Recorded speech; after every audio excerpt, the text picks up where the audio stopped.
Hello, இந்த YouTube கம்பெனிக்காரங்களா? S சொல்லுங்க. ஐயா, அந்த டெய்லியும் தான் வீடியோ போட்டுட்டு இருக்கா. அது எப்பதான் இந்த வருமானம் குடுப்பீங்க? வீட்டுல விளக்கமா தடி வாங்கல சார் 3 மாசத்துல 10 மில்லியன் வியூஸ் போனாதான் சார் வருமானம் கொடுப்போம். ஐயா, அது 3 மாசமா முக்கினாலும் இது 3 மில்லியன் போக மாட்டேங்குது. 10 மில்லியன் எங்க போறது? டீச்சர் அளவுக்குனாலும் போட்டு விடுங்க. இல்ல சார் 10 மில்லியன் வியூஸ் போனாதான் கொடுப்போம்.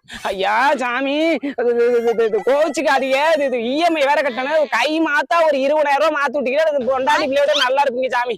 அப்படியெல்லாம் கொடுக்க மாட்டான் சார். நீங்க வேணா பேஸ்புக் ஓனர் வேணா கேட்டு பாருங்க. யாவர்ட்ட ஆல்ரெடி கேட்டுட்டேன். மகளுக்கு ஏதோ திரட்டி வச்சிருந்தாரா, அது கையில இருந்த காசு போனா செலவாயிருக்குது. நீங்க மனசு வச்சா பண்ணலாம் சாமி. பண்ணுங்க. சரி சரி, ரொம்ப கஞ்சாதீங்க. உங்களை பார்த்தாலும் பாவமா தான் இருக்குது. இந்த நம்பருக்கு போன் பே பண்ணி விட்டு பாருப்பா.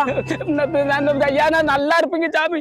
ஆனா 3 மாசம் திருப்பி கொடுத்துடணும். ஐயா, 3 மாசத்துல தந்துடுறேன் சாமி. 3 மாசங்கிறது கொஞ்சம் லேட் ஆகி ஒரு 3 வருஷம் நான் அது பெருசா எடுத்துக்காதீங்க. எது என்னது? ஐயா, ஒண்ணு